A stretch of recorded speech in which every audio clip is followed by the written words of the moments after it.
Hello, you're welcome to a new series, Business Lessons from the Bible. The Bible is not just a religious book, it's a manual for life. Basic information before leaving Earth is the most effective book we need on earth. All through this series, we'll be sharing tips and principles from the Bible that can help enhance our businesses. Stay through and you will be glad you did.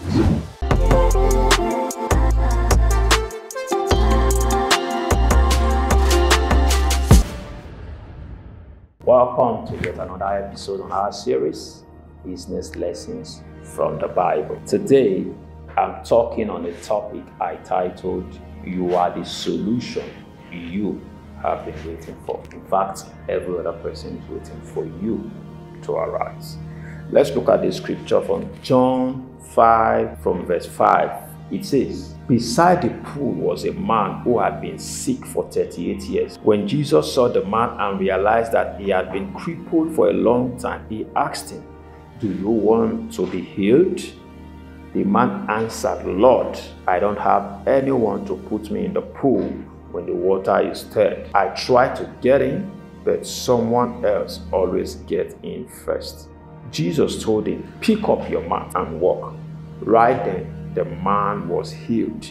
He picked up his mat and started walking around. The day on which this happened was a Sabbath. Jesus' question was that, do you want to be healed? But the man's response was, I don't have a man. Does that look like the excuse you've been given lately? Why are you not doing what you should be doing? You say, I don't.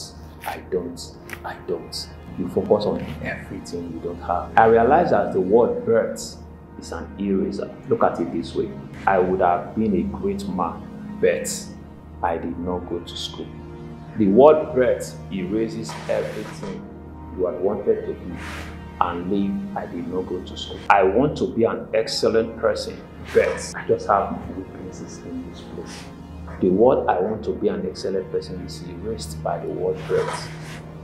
A lot of us have our lives filled up with the reasons why we couldn't do what we're supposed to have been doing. And the only person that needs to change for things to begin to change is that person you see in the mirror. Recently, I had this conversation with a young man doing excellently well in business. In fact, he's recognized nationally. He's gotten international and national awards. His name rings a bell, so I'm not going to mention his name. But he has his internal struggles about business. He said, we actually opened a second office, but after a while we shut it down and we are back to where we started from. And I told him this. I said, what you need is to up your leadership and management capacity. When you grow, your business will scale. The reason a lot of business has struck is because the boss has refused to grow. The reason you are where you are is your fault. I call that the principle of responsibility.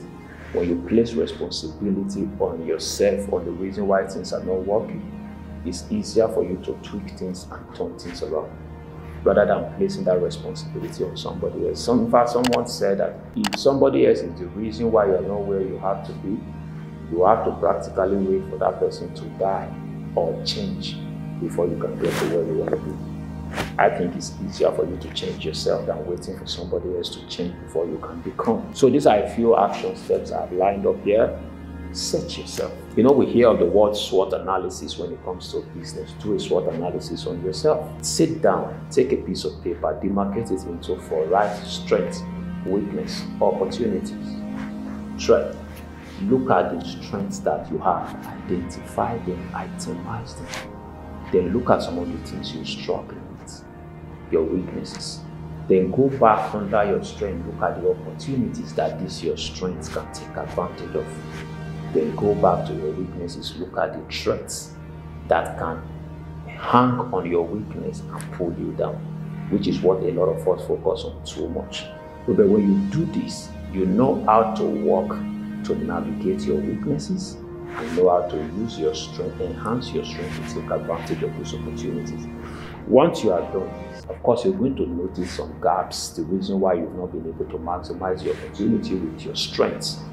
You're going to realize that there are courses, there are trainings you need to take. Please look for those courses, those trainings, pay for them. Free trainings can't take you far. The reason it's free is because the organizer is giving this out as his give back projects. But when he's going to do something for those who have paid him, he understands that he's owing them. So he puts in more effort. Like I tell people, seminars and conferences may not be what you need. They may be the spark that you need, but what will deepen you and develop you are trainings, 6 hours trainings, 1 week training on a particular field of study. You need that. Then once you itemize those, you reach out to the organizers and pay for the very next session. These tips we're sharing this period is not something you have to pen down that you will do whenever you like. It's something you have to begin to work on. Because truth is, when you change inside, something outside begins to address itself to align with your inside. Thank you for watching. Let's do this again tomorrow. Shalom.